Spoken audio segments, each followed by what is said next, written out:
Students, आज हम बात करेंगे कंसेप्ट ऑफ सीरीज के ऊपर। मतलब अगर हम किसी प्रोग्रेशन या किसी सीक्वेंस को सिलेक्ट करते हैं, जैसे एक सीक्वेंस है मेरे पास जिसकी फर्स्ट टर्म 2 है, फिर उससे नेक्स्ट जो है वो 5 है, मतलब 3 ऐड हुआ इसमें, फिर इससे नेक्स्ट 3 ऐड हुआ, उससे नेक्स्ट 3 ऐड हुआ। तो ये अगर फर्ज करें मेरे पास एक फाइनाइट सीक्वेंस है, ठीक है।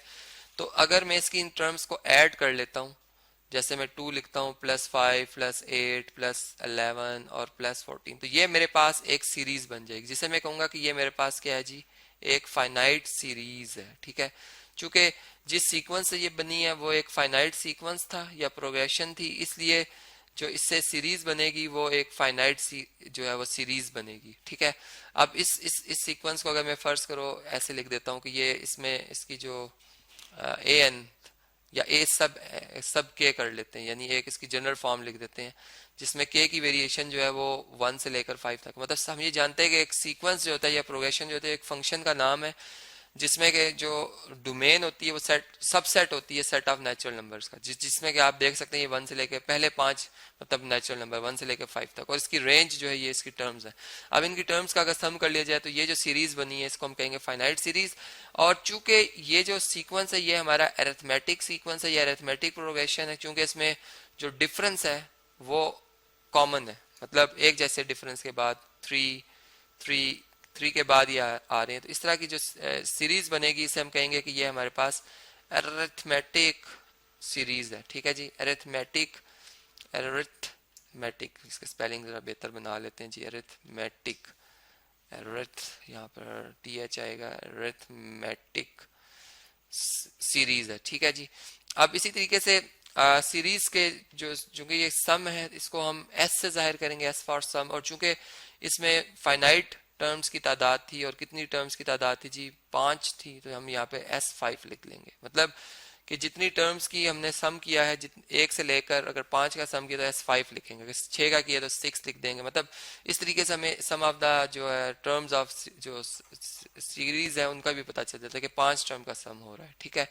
अब इसी तरह से अगर मैं एक और सीरीज लिखता हूँ, जैसे सॉरी एक और सीक्वेंस लिखता हूँ जिसमें फर्स्ट टर्म अगर 2 है, नेक्स्ट 4 है, फिर उससे नेक्स्ट 8 है, उससे नेक्स्ट जो है वो 16 है, उससे नेक्स्ट 32 है, ठीक है। तो अब अगर आप देखें तो ये जो हमारे पास अगर ये जो सीक्वेंस है इसे हम कहेंगे ये ज्योमेट्रिक सीक्वेंस है। इसलिए ज्योमेट्रिक सीक्वेंस है कि इसमें नेक्स्ट नंबर कॉमन रेशो के बाद आ रहा है, मतलब 2 इसमें कॉमन रेशो, इसमें कॉमन डिफरेंस था 3 ऐड हो रहा था। इसमें देखें 2 को 2 से मल्टीप्लाई करें 4 को 2 से मल्टीप्लाई करें 8 को 2 से मल्टीप्लाई करें 16 को 2 से मल्टीप्लाई करें 32। इस तरह से कॉमन रेशियो है इसमें, ठीक है। और इस तरह की जो सीरीज सीक्वेंस होता है इसे हम कहते हैं कि ये ज्योमेट्रिक जो है वो हमारे पास बल्कि RIC आएगा, ज्योमेट्रिक जो है ये सीक्वेंस है, ठीक है जी। और इससे जो सीरीज बनेगी जो कि इस तरह से बन सकती है जिसमें कि हम S, और इसमें भी हमने कितनी टर्म का सम किया, 5 का किया, लेकिन ये ज्योमेट्रिक सीरीज का सम है, ठीक है। 2 + 4 + 8 + 16 + 32, तो ये हमारे पास ज्योमेट्रिक सीरीज का जो है वो एक सम बन गया। अब इसके ऊपर हम डिटेल में आपसे बात करेंगे कि अगर हमारे पास जो है ज्योमेट्रिक सीरीज अगर हमारे पास जो है वो फाइनाइट हो, ठीक है, या इनफाइनाइट हो, तो उसका कैसे एक फार्मूला हम बना सकते हैं, एक जनरल फार्मूला जो कि फिर किसी भी ज्योमेट्रिक सीरीज के ऊपर जो है वो आप अप्लाई कर सकते हैं। या इसी तरह से अगर कोई भी हमारे पास जो है अरिथमेटिक कोई भी हमारे पास अगर कोई सीरीज है तो उसका एक फार्मूला बन जाए, ठीक है। अब इसी तरह अगर ये हमारे पास सीक्वेंस इनफाइनाइट होता, ठीक है, तो जो इससे सीरीज बनती वो इनफाइनाइट सीरीज बन जाती। मतलब फर्ज करें ये 14 के बाद ये सो ऑन आगे कंटिन्यू चल रहा होता, और यहाँ भी ये प्लस सो ऑन चल रहा होता, तो हम ये कहते हैं कि अब जो ये सीरीज बनी है ये इनफाइनाइट सीरीज बनी है। और इसी तरह अरिथमेटिक में भी इनफाइनाइट सीरीज होती है, ज्योमेट्रिक में इनफाइनाइट सीरीज होती है। जैसे फर्ज करें मैं लिखता हूँ 3, फिर उसके बाद में लिखता हूँ 6, फिर उसके बाद में लिखता हूँ 12, ठीक है। इसमें कॉमन रेशियो मैंने 2 रखी हुई, फिर 24, फिर 48, और इस सो ऑन।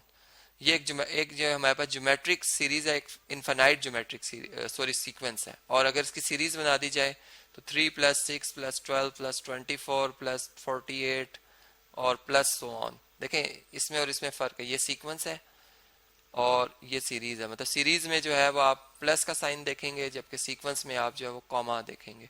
तो इस तरीके से ये सीरीज और जो सीक्वेंस उसमें हमें एक जो फर्क है वो भी पता चलता है, और फिर ये कि हम कैसे जो है इसको अप्लाई कर सकते हैं। मतलब अब इसको इससे नेक्स्ट लेक्चर में आपसे मैं ये शेयर करूंगा कि कैसे हम एक सीक्वेंस के टर्म्स का सम का जो है वो फाइंड कर सकते हैं, जिसको कि हम सीरीज कह रहे हैं।